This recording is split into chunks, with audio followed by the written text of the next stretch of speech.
Is there anything more intimidating than staring at a blank cake and not knowing where to place your flowers? Today, I want to show you exactly how I design and arrange my flowers on a cake and my sketching process as well.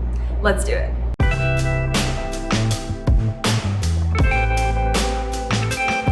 Hey, I'm Alexandria from Find Spend Cakes. Before we get into the video, please comment below and tell me what is the hardest part for you about arranging flowers. Is it placing the main flowers? Maybe it is the movement of the entire arrangement, or it could also be placing like greenery or filler flowers. Those can be tough. Tell me in the comments below what is the most difficult part for you. Also, while you're there, please don't forget to subscribe to my channel, give me a thumbs up if you do enjoy this video, and share it with a friend. All right, let's get into it. First, I'll show you my sketching process. So I'm beginning here just by sketching out a 6-inch cake, and it's much easier if you have one of those templates, or you can print these off online, but I just drew this quickly. I always start with the main flowers first, so that would be the daffodils in this case. We want all of the flowers here to go in a gentle S formation. I'll simply start by sketching in a daffodil at the top facing where the S shape ends. So I want the direction of that one to be going off to the right and upwards. I always like to choose an initial shape like this S shape or something similar to that with lots of movement before I even get started. I always want to know which direction my flowers are going to go. That way I'm not faced with like a paralysis just looking at the cake, not knowing where to start. If you haven't made all of these flowers yet, you can find all the tutorials for free in the description box below or somewhere in this video as well. I next want to continue with the S shape, but I want my flowers facing in different directions so that there is a lot of movement. For this main part, I really want all of the flowers to look like they are growing out of that S shape. They should also have different directions that they're facing in and different heights, which is really important, and also different depths. They shouldn't all be sitting on one flat plane. Those are 3 really important things to keep in mind when you're making your sugar flower arrangements. I drew 3 different arrows here to show you the 3 different directions that our face flowers are going to be facing, and this is very important in order to create that movement and the depth that we want.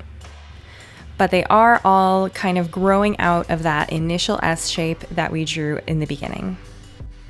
Next, let's work with the cherry blossoms. I'm going to start filling out the area between the daffodils, and we want that to still continue in that general S shape, but it doesn't have to be exactly following the same shape. It just has to broadly connect the two so that it doesn't look too structured, but you can get the idea that all of the flowers are moving in that direction. That is one huge mistake that I can see when people are just starting out with sugar flowers. They always have the flowers either facing in the same direction or just following a very structured, defined area instead of having them more naturally growing out of the cake. I'm drawing a few more cherry blossoms here to accentuate that left daffodil. So again, we don't have to follow the S shape exactly. Lastly, for the cherry blossoms, I want to balance out our main arrangement. So I'm going to have just a little branch coming around the cake, just kind of reaching around, and that should do it. Next, let's add our forget-me-nots. And these I like to add in any gaps or little spaces between the flowers that feel kind of sparse or bare. These are great to add tiny pops of blue color and a bit of extra movement too.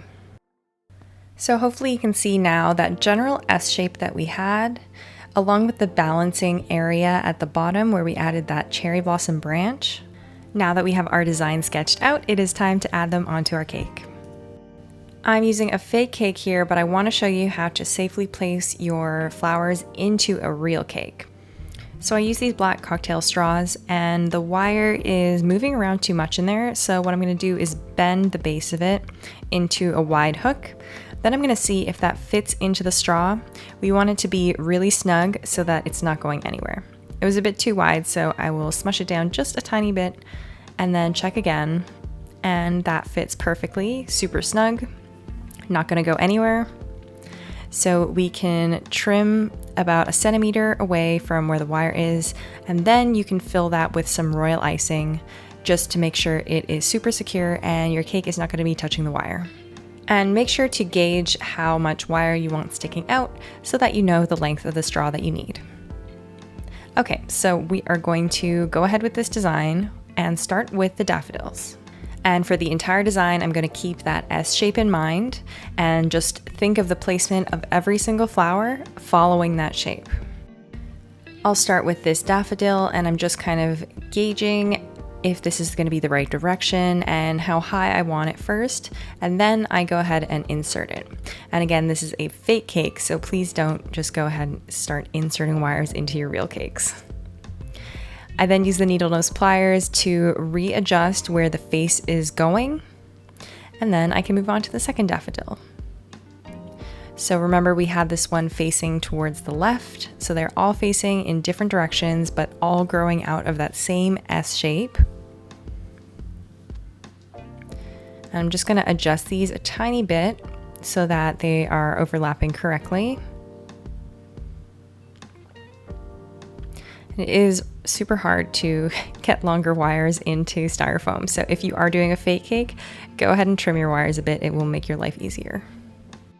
Next, let's move on to this cherry blossom area that is going to be kind of bridging the gap between the daffodils. So I have my selection of cherry blossoms that I've taped together, just like I showed you in the video. And now we want to get the right movement. So we want this to be following kind of like an S shape from the top right, and then it comes down and a little bit up towards the left. So I'm going to bend the whole arrangement a bit that way before I stick it in. You never want to rush the arranging part. I find that I'm always playing around with flowers and their directions before I ever commit to where it's going to be going inside the cake. So I trimmed that wire a tiny bit, and now I'm just going to insert that into the cake. So I did bend that wire at about a 90-degree angle so that I can have those flowers coming from the top of the cake as opposed to sticking on the side of the cake, which is going to be a lot more secure. And use your needle nose pliers if you need a little help inserting those correctly. Your flowers have probably moved around a little bit as you were inserting them, so just rearrange them and adjust as necessary. And make sure that they are all in a direction that you like before moving on.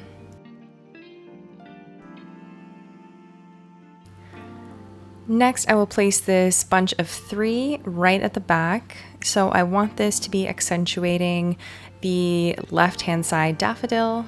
So kind of just coming out a little bit, peeking out behind it. And I'm also trying to fill a bit of the space between these 2 daffodils so it doesn't look so bare. Again, playing around with those little blossoms so they're filling all the spaces that I want them to. Adding the final daffodil now. So you can see that is at the base of the S shape. And I'm inserting that upwards, kind of where it would be hidden by one of the cherry blossoms, so you can't really see the insertion point. And I just want to adjust those cherry blossoms a tiny bit so that they're overlapping a bit more and allowing this daffodil to come a bit closer to the cake, which is difficult with a fake cake because flowers really struggle to get in there, but they will never move. Let's add our forget-me-nots now. So as I mentioned, we are going to start filling the gaps, and I'm going to try and cover up all the insertion points. We don't really want to see that. It makes the flowers look kind of leggy and awkward. So we always want to have those insertion points covered as much as possible when making a more classic bouquet. So letting those buds kind of poke out a little bit on the right side, just adding to the movement.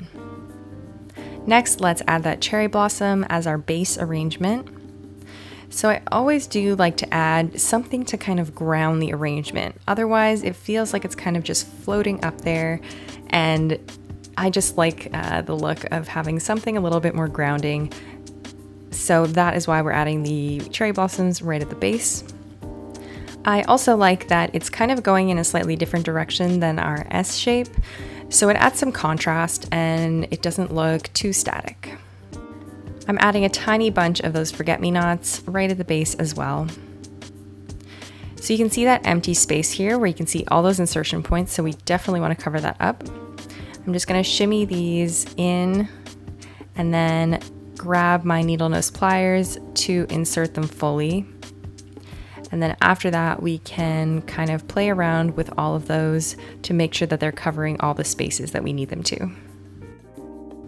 I think the blue and the yellow contrast is really beautiful, so I definitely wanted to add one more little bunch of forget-me-nots next to that daffodil at the base. And I also think that rounds it out really nicely. So here is our finished arrangement. Let me know what you think in the comments below if you think you can do this, and I really hope to see your work on Instagram. Don't forget to tag me at FineSpunCakes with 2 S's everywhere. And lastly, before you go, please don't forget to give this video a thumbs up if you did enjoy it and share it with a friend. Subscribe to my channel if you are new here, and I'll see you next time.